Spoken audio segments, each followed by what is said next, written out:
This week we're learning about graphing trigonometric functions.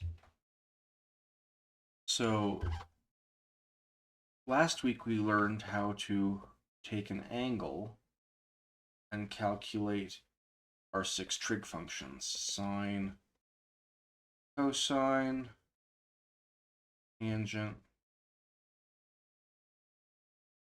secant, cosecant, and cotangent. And we calculated a few values of these. But if we take a length 1 ray, length 1 line segment, and put one end of it at the origin and rotate it around, we get this unit circle, and we can create functions that for any given angle we can make a right triangle with the x-axis on the bottom, the radius of the circle is the hypotenuse, and a vertical line connecting the two ends of the hypotenuse and the x-axis. So we create these triangles. The input is an angle. The output is the ratio of the sides. So this point here is a point xy. That means that tangent, for instance, is y over x. Tangent of theta is the opposite over the over the adjacent, y over x. Okay, so if we take these and graph them, we get really useful graphs that cycle because we are cycling around this circle. Sine starts off at, well, the y value of this point at an angle of 0 is 0. Since this hypotenuse is length 1, this x coordinate is 1. So sine will start at 0. It'll go up to 1. It will go down back to 0. At this point here, the y-coordinate is 1. At this point here, the y-coordinate is 0. And then as we continue to rotate, we're going to get negative y values until eventually we come back to 0 again. The length of this is one rotation around a circle. And the rotation around the circle is going to be 2 pi radians. So we have a wavelength of 2 pi radians. After we go around once, we just repeat the same pattern. So again, 2 pi is our wavelength. And we can rotate the other direction starting from 0 and get waves going that way. This is the sine graph. All of the values that we calculated last week apply to here. So this is, for instance, pi over 2 comma 1.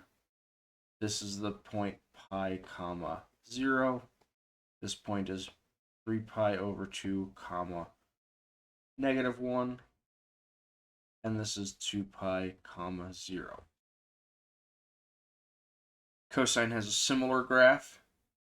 The difference between these two graphs is that cosine starts when the x-coordinate is 1. We get one full wavelength like this. This is the point 2 pi comma 1. This is pi comma 0, comma negative 1. Pi over 2 comma 0. And 3 pi over 2 comma 0. And we get the same kind of repetition for cosine.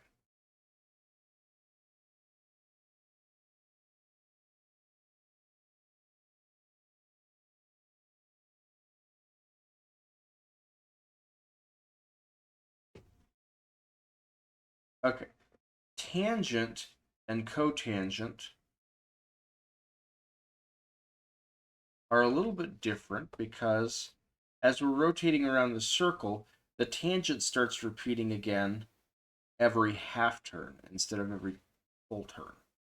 So instead of having a wavelength of 2 pi, tangent's graph has a wavelength of just pi. This is negative pi over 2 here. This is pi over 2 here. Tangent will start there and go up like this. This point here is the point pi over 4 comma 1. This point here is the negative pi over 4 comma negative 1. This is a graph of the tangent, and it will repeat just like the sine and cosine did, except that the distance between wavelengths is only pi, not 2 pi.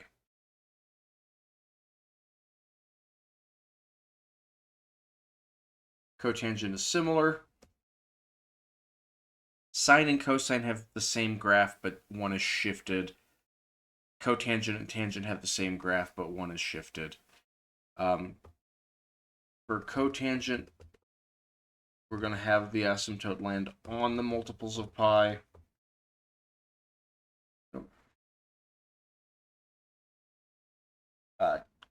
Tangent, they landed on these half. It's a multiple of pi plus or minus pi over 2.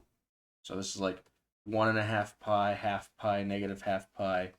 Over here would be negative 1.5 pi. Over here would be 2.5 times pi, and so on. But for cotangent, we're going to have our asymptotes at 0, pi, 2 pi, negative pi, and so on. And we're going to, again, have this node here where we cross the axis halfway between our asymptotes. Halfway between the node and the asymptote, we hit the point with a y-coordinate of 1. So this is pi over 4 comma 1.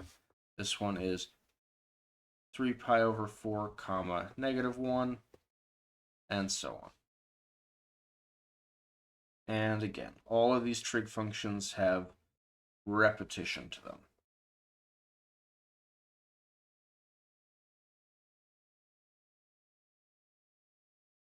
Secant and cosecant. Cosecant. There we go. The cofunctions always look kind of similar. Secant and cosecant are cofunctions, so they look similar but shifted. Tangent and cotangent are similar but shifted. Sine and cosine are similar but shifted. Anyway, secant starts here at the point 0, 1, and it goes up to infinity. The asymptote is at pi over 2. Then we come up from negative infinity until we hit the point pi comma negative 1, and go back down to negative infinity. Come back from the top to hit the point 2 pi comma 1. And this wave repeats, just like all of the other ones do.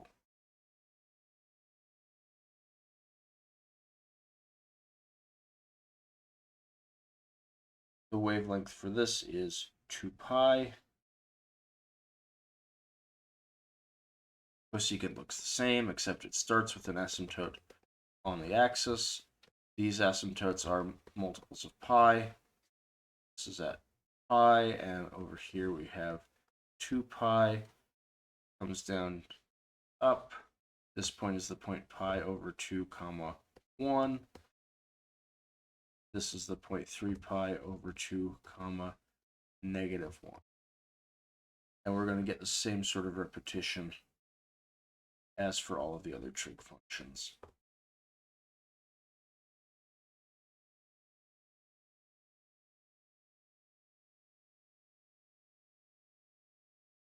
So those are our trig functions. They can all be transformed by placing numbers in particular parts of their equations. So the general form of a trig function will look something like this. F of x equals a sine of 2 pi over the wavelength times x minus H is a common letter to pair with X, and K is a common letter to pair with Y. So here's a sine function. I'll show you how the other trig functions work as well, but we'll start with sine. With this one, the amplitude is A. The wavelength is W. The phase shift is H, and the offset is K. And what I mean by that is, if we take some trig function,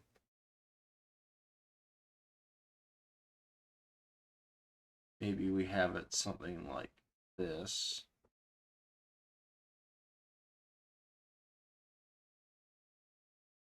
This point here is the point pi over 2 comma 2.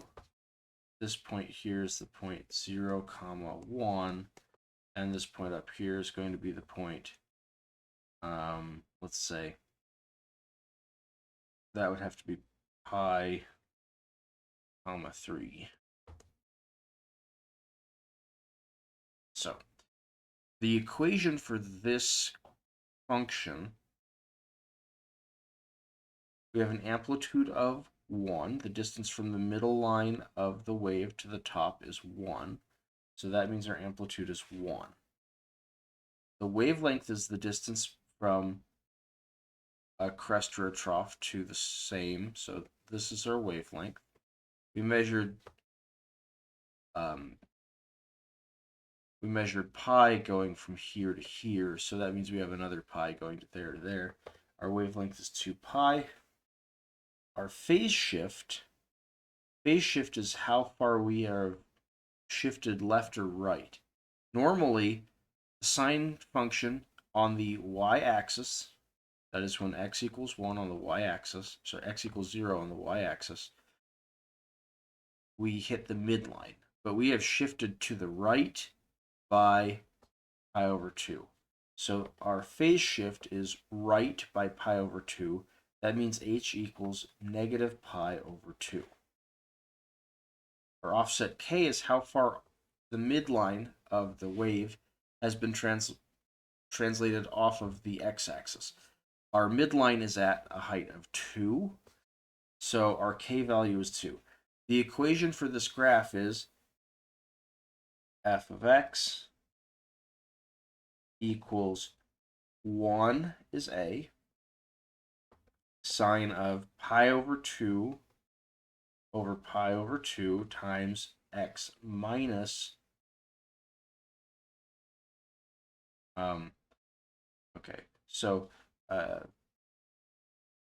x minus pi over 2, we'll say the phase shift is right by pi over 2, plus 2. This equation will produce this graph. If I wanted to compress my wavelength and make it vibrate faster, I could graph sine of 2 pi over, let's say, pi, x minus pi over 2 plus 2. Now, my wavelength won't change, my amplitude won't change, but my wavelength is only going to be pi instead of 2 pi, because this number dictates the wavelength. For a normal sine graph, again, if I rewrite that as sine of 2 pi over 2 pi times x, this is my wavelength.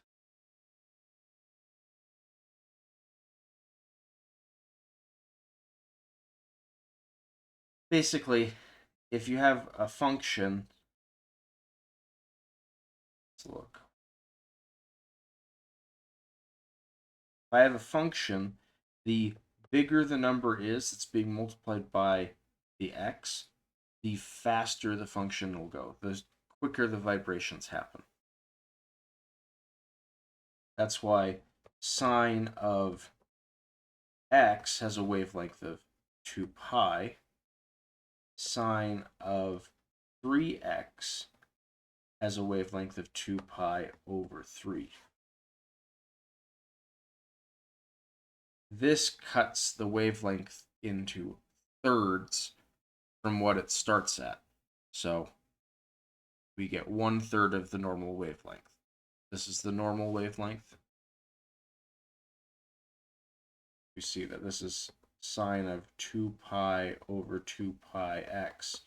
The 2 pi's cancel and leave us with sine of x.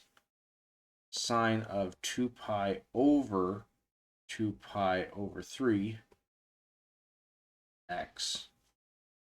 Compound fraction means that we are dividing by 2 pi over 3. This is the same as 2 pi divided by 2 pi over 3, which is equal to 2 pi times 3 over 2 pi. The 2 pi's cancel, leaves us with 3 like we already had. This is our wavelength, and we're going to rewrite the coefficient on x in the form 2 pi over something in order to find the wavelength. The wavelength will be that something in the denominator. Okay. Now, graphing any trig function works the same way, with one exception. Okay? So, sine, cosine, secant, and cosecant all have the property that they graph exactly as I said. Amplitude is the coefficient on the function. The wavelength is found there when you factor 2 pi out of the, when you factor the coefficient away from the x. The wavelength is going to be the denominator after you do that factoring and get it into this form. The offset is going to be the k value, and the phase shift will be the h value. All of these work the same way. However, tangent and cotangent have different starting wavelengths, and so therefore the formula to find out the wavelength is going to be different. Here's how this works. The normal wavelength of a tangent is pi, not 2 pi. So we change the form to look like this.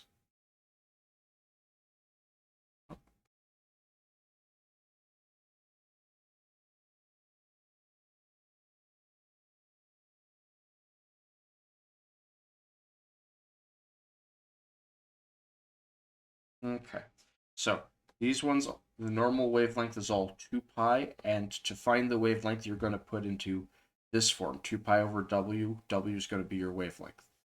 These two,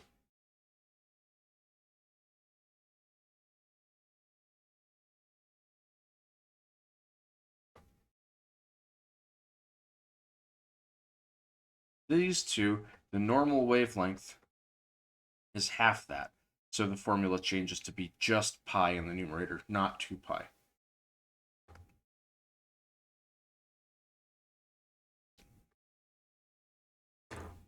I believe I have other videos on this channel for graphing trig functions, and I recommend taking a look at those. I think that the best way to practice graphing is by using Desmos. Get line up right, there we go.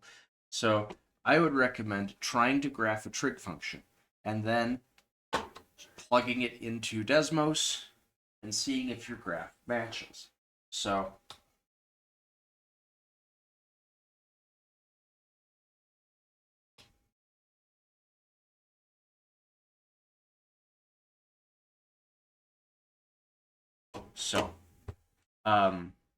I look at this function here, y equals 3x.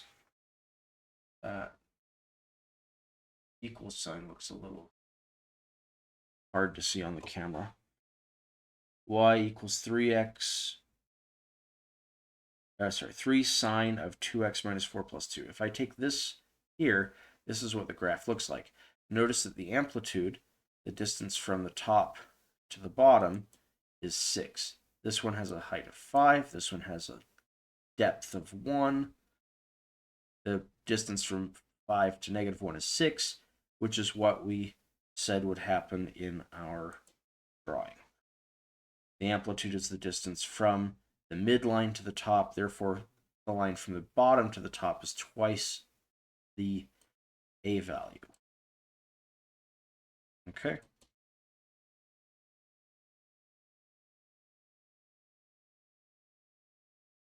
Okay. So, we also have a shift up by 2. That matches what we said here. The offset is this constant. Here we have some trouble. In order to graph this, we want to factor the coefficient of the x out. So let's do that by hand and show that it matches what we would expect.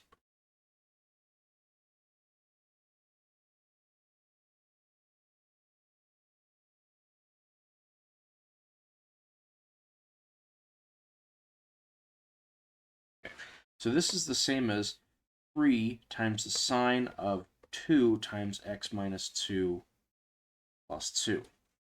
And this equals 2 pi over the wavelength. So what does w have to be so that this fraction equals 2? Well, that means that w has to equal pi. And if we look at our graph again,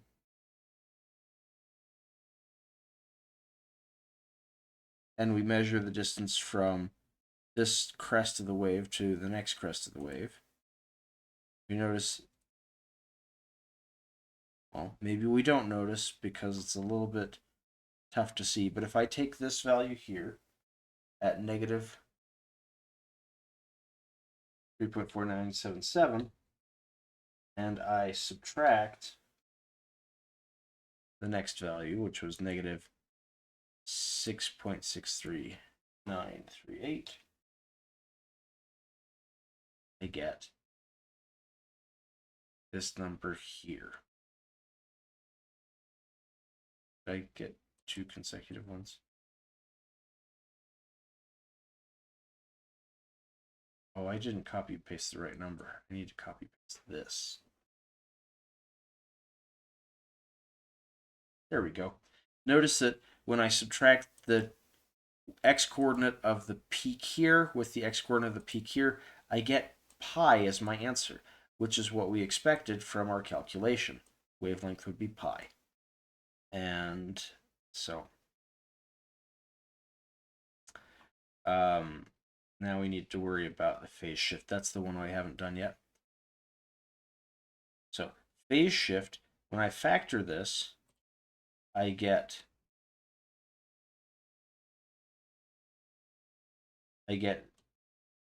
a negative 2 here. The negative means we're going to move to the right. Positives mean we move left. And we're going to move right by 2. So if I look at our graph, normally the midline, which for us is at y equals 2. Let's put that line in to help us. There's our midline. Normally, the graph starts at x is 0, and the graph hits the midline when x is 0. But we have a phase shift of 2, and if we notice, we count 2 units over, and we hit this point here at 2, 2. The graph of the function starts 2 to the right because of the phase shift, which moved the graph to the right. This is the time that I have to record right now. I will go through graphing other trig functions in a little bit, although I do have some other videos on this, so you can feel free to look at those as well.